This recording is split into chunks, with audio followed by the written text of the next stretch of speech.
반로마주의와 로이드 존스의 사역.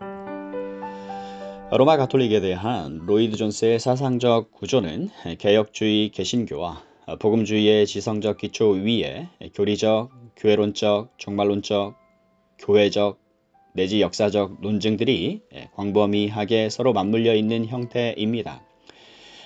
이번 장에서 이제 곧 밝히겠지만 반로마주의는 1960년 무렵까지 로이드 존스의 사역 표면에 드러나지 않은 잠재적 특징이었습니다.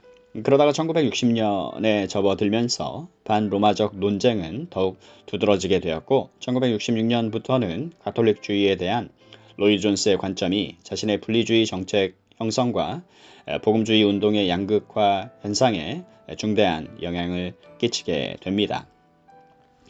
세계대전 후의 기간, 긍정적 개신교. 세계대전 후 오랜 기간 에큐메니컬주의는 새로운 국면에 접어들었고 새로운 탄력을 받게 되었습니다. 영국에서는 1942년에 영국교회협의회 BCC가 설립되었고 이후 1948년에는 세계교회협의회 WCC가 공식적으로 설립되었는데 이는 영국 주류 교단을 모두 대표했습니다. 하지만 이 시점에서 비록 가톨릭교회 교황청이 1949년에 지시문에 교회 바깥 많은 사람의 연합에 대한 열망을 인지하고 있다고 밝혔으나 로마가 공식적으로 에큐메니컬 운동에 참여하지는 않았습니다. 또 복음주의자들도 자라나는 에큐메니컬 운동의 분위기에 동요되지 않았습니다. 이뿐 아니라 로마와 가톨릭 성공회를 향해 전쟁 전의 반감이 여전히 지속되었습니다. 영국 성공회 안에서는 여러 보수주의의 경향의 복음주의자들이 여전히 가톨릭화라는 문제에 몰두하고 있었는데 하나는 1953년부터 있었던 정경법 개정 문제였고 다른 하나는 기도서에 대한 새로운 제안에 대한 것이었습니다. 길버트 커비의 지도 아래 연합개신교위원회 명예서기. 복음주의 동맹은 1950년대 후반에 이런 성공회의 발전을 주의 깊게 예의주시했습니다. 하지만 에큐메니컬주의와 가톨릭주의에 대한 복음주의의 태도에는 모호함도 있었습니다. 복음주의 동맹은 에큐메니컬주의에 대해 방해 노선을 취하지 않았으며 세계교회협의회에 대한 호의적 중립상태 정책을 채택했습니다. 1952년에는 미래에 닥칠 복음주의의 분열에 대한 불길한 조짐이 나타났는데 독립복음주의 교회협회의 설립자이자 로이드 존스의 친구인 E.J. 풀쿠노가 이 문제에 대한 이들의 단호하지 못한 태도를 문제 삼아 복음주의 동맹에서 탈퇴해버린 것이었습니다. 신세대 성공회 지도자들이 자신들의 선조가 시작한 반의례주의 분쟁에 어쩌면 그리 자발적으로 참여하고 싶어하지 않았을 것이라는 우려가 관측되었습니다. 쇄신이 태동하던 시기에 그동안 묵었던 방어 정신은 변하기 시작했습니다. 예를 들면 1958년 처치맨은 교회가 이 중대한 시점에서 새 의례 전쟁을 해야 하는지 의문을 제기했고 성공의 교도들이 국가 정신을 위한 중대한 전투를 할 수 있게 양편 사이의 휴전을 제안했습니다. 로이드 존스가 세계 기독교적 추세에 우려를 보이기는 했지만 로마 가톨릭이 참여하지 않고 복음주의의 반의례주의가 어느 정도 탄탄한 이상 에큐메니컬 운동이 위협을 줄 만한 요소는 없었습니다. 그리고 가톨릭의 위협은 이 시기 로이드 존스의 사역 가운데 그렇게 중요한 주제가 아니었습니다. 이 시기를 되돌아보면서 로이드 존스는 당시 유일한 초점이 개신교가 무엇인지를 설교하는 것이라고 주장했는데 이 표현은 상상컨대 1926년 동료인 회중교회주의자 윌리엄 쉘비의 동명 작품에서 빌려온 것인 듯 합니다. 로이드 존스는 가톨릭과 충돌하지 않고 개혁주의의 진리 내용을 분명히 설명하는 것으로 만족했습니다. 이 시기 로이드 존스 설교 중에는 잘못된 가톨릭 믿음에 대한 직접적인 공격이 거의 없었습니다. 1957년 온타리오에서 열렸던 국제 복음주의 학생 운동에서 권위, authority를 주제로 한 연설에서 로이드 존스가 사도 계승의 거짓 교리에 대해 언급한 적이 있기는 했지만 이런 점은 드문 예외에 불과했습니다. 후에 로이 존스가 강조할 반에큐메니컬 주의적 주제들이 종종 씨앗 형태로 분명히 드러나기는 했습니다. 1952년에는 당시 고조되던 분위기에 대해 IVF를 조심시켰는데 이때 교회 안에 거짓 선지자들과 비개혁주의 교회에게 굴복함으로 자신들의 장자 상속권을 팔아버리려 하는 자들에 대해 경고했습니다. 같은 연설에서 로이 존스는 마틴 루터를 복음주의자들이 따라야 할 역사적 모범 인물로 꼽았습니다. 그러나 반로마주의가 로이 존스 사역에서 강조되지는 않았습니다. 브라이언 스탠리가 지적했듯 이 시기의 로이 존스는 결코 비타협적 베타주의자가 아니었습니다. 주목할 만한 사건으로 1948년에 로이 존스는 세인트 폴 성당 수석 사제였던 W.R. 매튜스가 웨스트민스터 교회에서 열렸던 복음주의 동맹 회의에서 의장을 맡게 했습니다. 또 같은 해에 로이 존스는 자유주의 성공회 가톨릭 신자인 알렉 비들러와 함께 에든버러 대학에 선교사로 가기로 예정되어 있었는데 건강상의 이유가 아니었다면 예정대로 그는 했을 것입니다. 1957년에서 1961년까지 로이 존스는 전도 차원에서의 세계 기독교적 협력이라는 주제를 논의고자 영국교회 협의회가 주최한 사적 모임에 비판적 자문위원으로 참석했습니다. 여기서 이해하기 어려운 점이 있습니다. 1960년대에 로이 존스가 에큐메니컬 운동을 그토록 강하게 반대했다는 점을 고려할 때 어떻게 불과 몇 년 전에 열렸던 이 영국교회 협의회 주최의 대화에 입장이 다름에도 불구하고 참고 참석할 수 있었을까 하는 점입니다. 혹시 이 모임에 참석하며 에큐메니컬 운동이 무익하다는 결론에 도달했을까요? 하지만 이보다는 세계 기독교 무대에 로마 가톨릭이 갑작스럽게 등장하면서 로이드 존스의 반대 입장이 확고히 굳어졌을 가능성이 더 높습니다. 1960년대 초반 더 커져가는 논쟁. 1928년 성직자에게 보내는 회칙인 모르타리움 아니모스는 로마 교황은 다른 교회들에 비해 로마 가톨릭의 역사적 위치를 강조하며 가톨릭이 범기독교적 활동에 관여하는 일을 비난했습니다. 그러나 교황 존 23세가 교황직을 맡게 되면서 에큐메니컬 운동 참여와 가톨릭 체제의 현대화가 특징이 되는 시대가 개막되었습니다.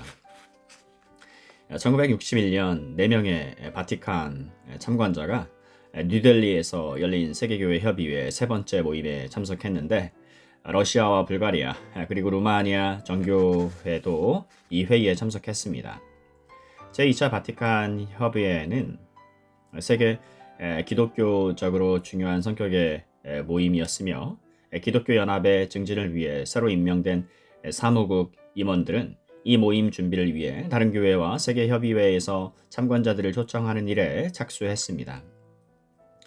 1960년과 62년에는 대주교인 제프리 피셔와 스코틀랜드 교회 연합총회 의장 A.C. 크레이브가 로마에서 교황을 만나는 괄목할 만한 발전이 있었습니다. 성공의 대주교는 개신교와 가톨릭이라는 용어는 시대에 뒤떨어졌으며 지금은 거의 전적으로 포교 목적으로만 쓰이고 있다는 후에 개신교 진영에 파장을 일으킬 발언을 했습니다. 오크힐 칼리지 학장 모리스 우드는 영국 국교회와 로마 교회의 관계 발전에 새로운 힘이 실리고 있음에 대한 우려를 자신이 속한 복음주의 진영에서 감지했습니다. 일부 보수 복음주의자들은 자신들의 교단에 성례적이고 의식적 요소들이 점점 더 생겨나는 것을 우려의 눈길로 지켜봤습니다. 성공회 안에서는 정경법 개정으로 성찬식에 대한 논쟁, 특히 미사 예복에 관련된 논쟁이 주목을 받게 되었고 여기에 더해 기도서 개정도 또 다시 진행되었습니다. 감리교에서는 성례 운동이 침투해 들어오기 시작했으며 1963년 감리교 컨퍼런스는 규례서를 다시 작성할 걸 권유했습니다. 1962년에 길버트 카비는 당시 복음주의 진영 안에 에큐메니컬 운동에 대한 상당한 의견 차이가 있음을 인정했습니다. 1964년 출판된 논문 모임집인 복음주의와 연합은 이 기간에 기독교 안에 연합에 대한 관심이 증가되고 있음을 강조했습니다.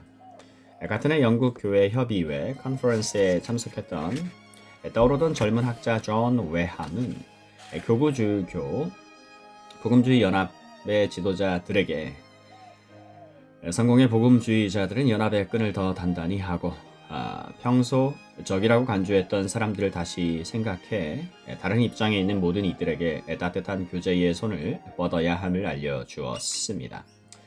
이보다 두 해 앞서 성경 목회자 선교사 협회의 총석이 계직 지도자였던 A.T. 호턴은 세계교회 협의회 내에서 타협 없는 이해를 기초로 하는 영향력 있는 복음주의 변증문을 작성했습니다. 의미심장한 일은 어떤 조건이 충족되기만 하면 로마 가톨릭이 참여할 수 있게 어느 정도 문이 열려 있었다는 사실입니다. 호턴은 로마 가톨릭의 참여가 세계교회 협의회의 목적과 기본 원리에 따르고 자신들의 교회가 지닌 역사성과 관련해 주장했던 것들을 철회하는지의 여부에 달려 있음을 강조했습니다. 만약 가톨릭이 이런 우리의 요구에 부응한다면 이들이 세계교회 협의회에 참여하는데 반대할 논리적인 이유가 없다고 말했습니다. 이와 같은 변화 속에서 로이 존스의 반가톨릭주의는 사역의 전면에 나섰고 반에큐메니컬 운동에 대한 결의는 더욱 확고해졌습니다. 1960년 이미 로이 존스는 스코틀랜드 복음주의자들에게 개신교 에큐메니컬주의자들이 종교개혁을 무마시키고 하나의 총체적 교회를 만들기 위해 쓰고 있다고 경고한 적이 있었습니다. 이듬해 복음주의 도서관에서 한 로이 존스의 연설에는 세계교회 협의회를 반대하는 반가톨릭적인 요소가 분명히 드러나 있었습니다. 뉴델리의 중요성을 강조하면서 세계 기독교 지도자들이 다시 가톨릭과 연합하려 한다고 말하며 이들을 비난했습니다. 그리고 가톨릭에 대한 당시 경향에 저항해야 한다고 말하며 이 저항을 피 흘리기까지 해야 하는데 그 이유는 만약 가톨릭으로 향하는 흐름이 우세해지면 우리는 모든 것을 잃게 될 것이기 때문이라고 했습니다. 하지만 이런 움직임에 대한 로이 존스의 커져가는 우려는 이미 언급했던 로마 가톨릭에 대한 1961년 1월 29일 설교에 가장 명확하게 드러나 있습니다. 로이드 존스는 설교 앞부분에서 로마 가톨릭과 개신교 사이에 일종의 화해를 가져오기 위한 운동들의 등장이나 로마 가톨릭주의의 상승세에 기여한 세계적 상황들과 같은 당시 교계에서 일어나던 변화들을 묘사했습니다. 그리고 이렇게 주장했습니다. 우리가 직면하는 이 중대한 사실을 다각도에서 바라보아야 한다. 이어서 그는 자신이 이 주제에 대해 설교한 적이 한 번도 없었으며 개신교 협회의 회원인 적도 없었고 자신이 강조하기를 선호하는 것은 개신교의 내용 자체임을 밝혔습니다. 하지만 로이 존스는 좋든 싫든 이 일은 우리가 해야 하는 일이라고 말하며 우리의 이 성경 본문은 이 일을 다루지 않을 수 없게 만든다고 주장했습니다. 그리고는 영적 속임수라는 책략에 대한 바울의 경고를 바티칸으로 쏠리는 당시 교계의 흐름에 비추어 해석을 했습니다.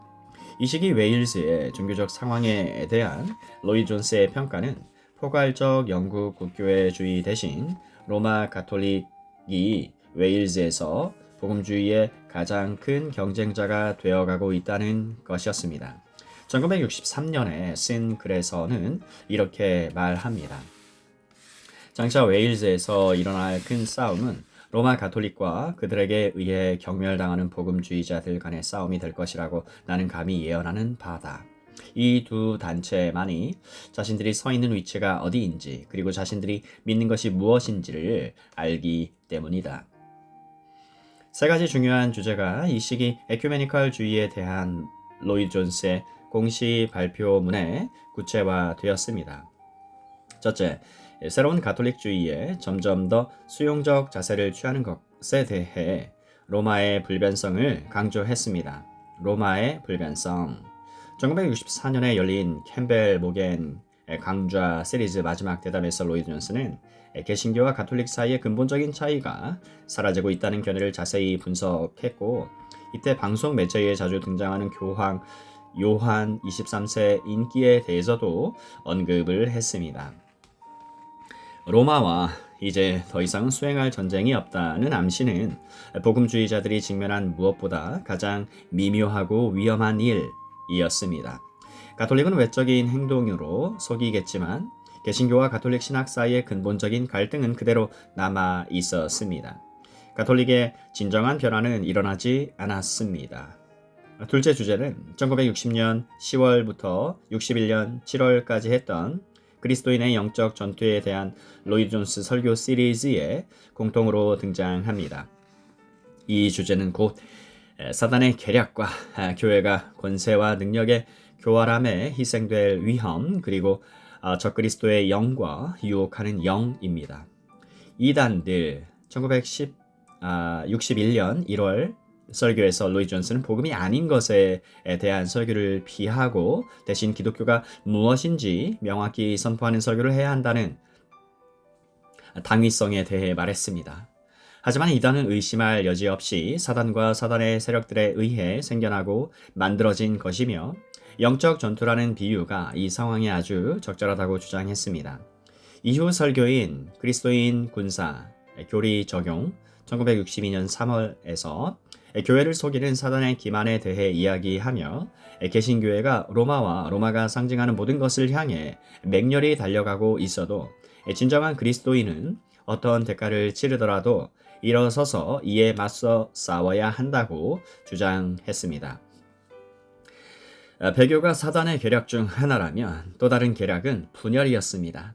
하지만 이 시리즈에서 로이드 존슨은 종교개혁은 전적으로 의로운 것이었으며 로마 가톨릭 교회는 배교의 죄를 저질렀다고 주장했습니다. 로이드 존슨은 이 주장을 1963년 청교도 컨퍼런스에서 했던 존 오웬과 분열이라는 강의에서 매우 심도 있게 다루었습니다. 로마 가톨릭주의에 대한 이 설교는 사단의 계략에 뚜렷이 초점을 맞추었고, 이때 로이드 존슨은 기독교계의 분리가 당시 1960년대를 지배했던 민주주의와 공산주의의 분리보다 더 근본적인 것이라고 주장을 했습니다. 로마 가톨릭은 20세기의 미개한 이데올로기들 같이 전체주의적 체제를 가지고 있고, 신자들의 영혼을 절대적으로 마치 공산주의가 하는 것처럼, 또 마치 히틀러가 그 끔찍한 체제 밑에서 행했던 것처럼 속박한다는 것이었습니다. 그러나 로마 가톨릭은 이들보다 더 큰 위협이었는데, 가톨릭이 단지 무신론적 사악함이 아니라 그리스도의 이름으로 행하는 속임수였기 때문입니다. 개신교와 바티칸의 관계 가운데 완화란 있을 수 없었습니다. 그래서 교회 지도자들이 뉴델리에서 열릴 기독교 연합에 대한 논의를 준비할 때 로이드 존슨은 웨스트민스터 예배 강단에서 개신교와 가톨릭이 근본적으로 함께할 수 없다는 메시지를 전했던 것입니다. 셋째, 종교개혁 때의 신학적 싸움이 다시 벌어지고 있으며 종교개혁을 굳건히 변호해야 된다는 생각이 점점 더 두드러지게 되었습니다. 이런 점은 이후 로이드 존스의 지도력에 계속적으로 중요한 쟁점이 됩니다. 1960년 스코틀랜드 종교개혁을 기념하는 모임 한 연설에서 로이드 존슨은 16세기에서 우리가 받아 누리고 있는 신학적, 사회적, 그리고 도덕적 유익에 대해 이야기했습니다. 그리고 에큐메니컬 운동의 명백한 친가톨릭적인 경향과 여러 개신교 교단 내에 있던 이른바 가톨릭화의 동향을 비난했습니다. 이것은 우리의 유산을 위한 싸움입니다. 라고 로이드 존슨은 마음을 다해 외쳤습니다.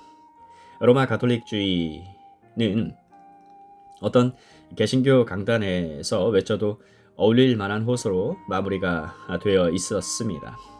나는 여러분에게 아주 엄숙하게 경고합니다. 만약 여러분이 가톨릭에 대해 이렇게 다가가는 것을 보고 기뻐한다면 여러분은 순교자들의 피를 거부하는 것입니다. 로마가 변하고 있다고 믿으십니까? 그렇다면 스미스 필드 근처에도 가지 마십시오.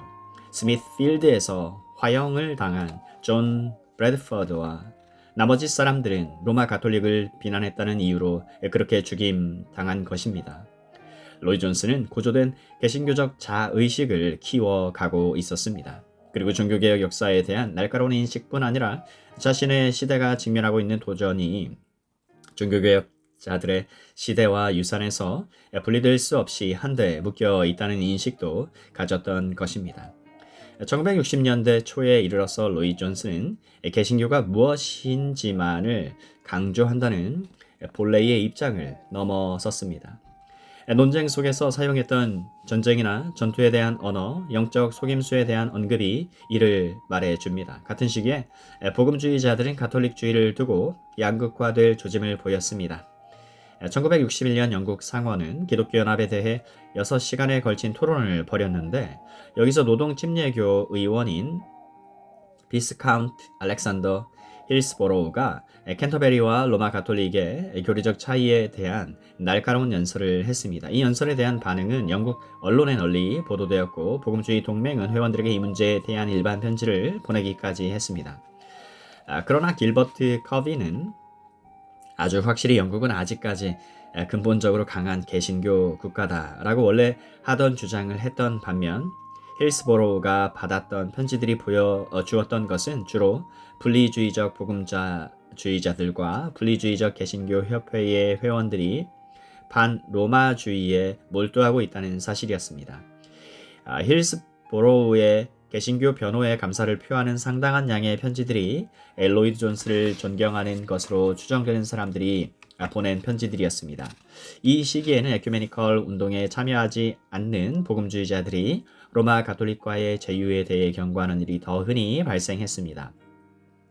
리스 사무엘은 1962년에 복음주의 동맹이 출판한 책 한 권을 썼습니다. 이 책은 에큐메니컬 운동에 참여하는 복음주의자들을 비판하기 위한 것으로 가톨릭화 경향에 특별히 초점을 맞추었습니다. 1964년 허버튼 카슨 그는 후에 웨스트민스터 예배에서 2년 동안 로이 존스 보조 목사로 섬겼다. 카스는 오늘날의 로마 가톨릭주의라는 책을 출판했는데 이 책에는 전통적 가톨릭 교리 그리고 2차 바티칸 공의회 이후 개정하고 재발행된 모든 새로운 가톨릭주의에 대한 비판이 담겨 있었습니다. 세계 기독교적 경향과 당시 가톨릭주의에 대한 강한 반대가 로이드 존스와 그와 같은 계열에 있는 사람들의 뚜렷한 특징이 되어가고 있었습니다. 그러나 아주 놀랍게도 세계 기독교를 옹호하는 복음주의자들과 떠오르는 성공의 복음주의 지도자들은 서로 다른 방향으로 움직이고 있었습니다. 1960년대 중반부터 그 이후 로마와 분리주의 개신교와 가톨릭의 에큐메니컬 협력 관계에 대한 전망은 1964년 11월 2차 바티칸 공의회와 그 법령인 유니타티스 레인테그라티오의 결정으로 급속히 개선되는 듯 보였습니다. 그로부터 2년 뒤 교황 바울로 6세는 기독교 연합을 도모하기 위한 사무국이 교황청의 영속적인 법관단으로 남게 될 것을 확실시했습니다. 이후 1966년 3월에는 대주교 마이클 램지가 로마를 방문했는데 여기서 램지와 바울로 6세는 평화의 입맞춤을 교환했습니다. 이로 말미암아 개신교와 가톨릭의 재결합 가능성에 대한 기대는 한층 더 고조되었습니다. 2차 바티칸 공의회의 여러 부분이 일부 개신교 평론가들에게는 실망스러웠지만 주류 교단의 대표단은 기독교 연합이라는 생각에 더 큰 포용력을 가지고 반응했습니다. 예를 들어 1965년 성공회와 감리교의 재결합에 대한 토의가 다시 열렸을 때 한 로마 가톨릭 참가자에게 임원회의에 참석해달라고 초청 기도했습니다. 또 중요한 일은 복음주의와 가톨릭 성공회와의 관계에 놀랄만한 변화가 일어났다는 것입니다. 1964년 성직자 의복 법안의 통과 후 많은 복음주의자가 마침내 국가 우위론을 거부하게 되었습니다. 영향력 있는 인물들은 복음주의자들이 성공의 포용력을 받아들여야 한다고 주장하기 시작했습니다. 신학자 제임스 패커가 편집한 모두가 각자 위치에 영국 내에서의 재결합을 향하여 All in each place Towards Reunion in England 1965년이라는 책은 장차 있을 성공회와 감리교 재결합안에 대해 가톨릭 성공회가 양심적 어려움을 가질 필요가 없음을 강조했습니다. 이런 화해 분위기는 교회 회합에서도 분명히 나타났는데 여기서 복음주의자들은 자신들이 정치가적인 수완을 발휘했다고 생각했습니다. 그러나 1967년 전국 복음주의 성공회 의회는 성공회 복음주의자들의 성격을 규정짓는 결정적 순간이었습니다. 대주교 램지와 다양한 성공회 가톨릭 단체에서 온 참관자들 그리고 놀랍게도 로마 가톨릭이 이 의회에 참석했다는 사실은 더욱 폭넓은 교회에 참여하라는 이들의 공식적인 정책이 잘 드러난 사건이었습니다. 이 정책은 의회의 진술문에 담겨 있었던 내용으로서 성공회의 더 폭넓은 참여에 대해 말했고 일부 자유 성직자들은 이 참여가 범교단적 복음주의 협력을 대체할 것이라고 생각을 했습니다. 하지만 이 진술문에 담긴 가장 급진적인 내용은 로마 가톨릭에 대한 것으로 많은 근본적 교리의 공통점이 있음을 인정하며 성경을 근거로 한 대화의 가능성들을 조심스럽게 환영하였습니다. 1960년대 중반부터 가톨릭이 에큐메니칼 운동에 미치는 영향에 대한 로이드 존스의 염려는 단순한 논박을 넘어서 자신의 사역에 영향을 미쳤고 자신의 분리주의 정책의 가장 주요한 요인이 되었습니다.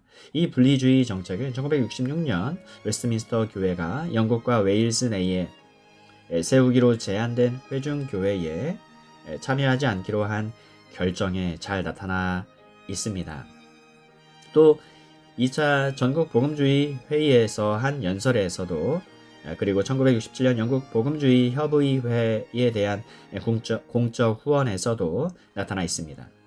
1966년에 있었던 첫 웨스트민스터 교인 모임은 당시 로이 존스가 몰두하던 내용이 무엇이었는지에 대한 통찰을 제공해 줍니다.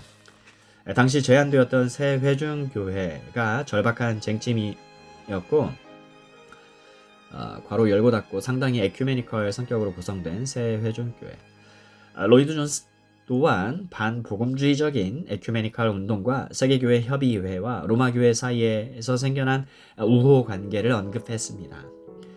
로이드 존스는 가톨릭과 세계교회 협의회 사이에 서로 참가자를 교환한 일, 대주교 램지의 로마 방문 제안, 그리고 기독교 연합을 위해 계획된 기도 주간에 예수교 성직자가 웨스트민스터 사원에서 설교키로 한 계획 등을 논의했습니다.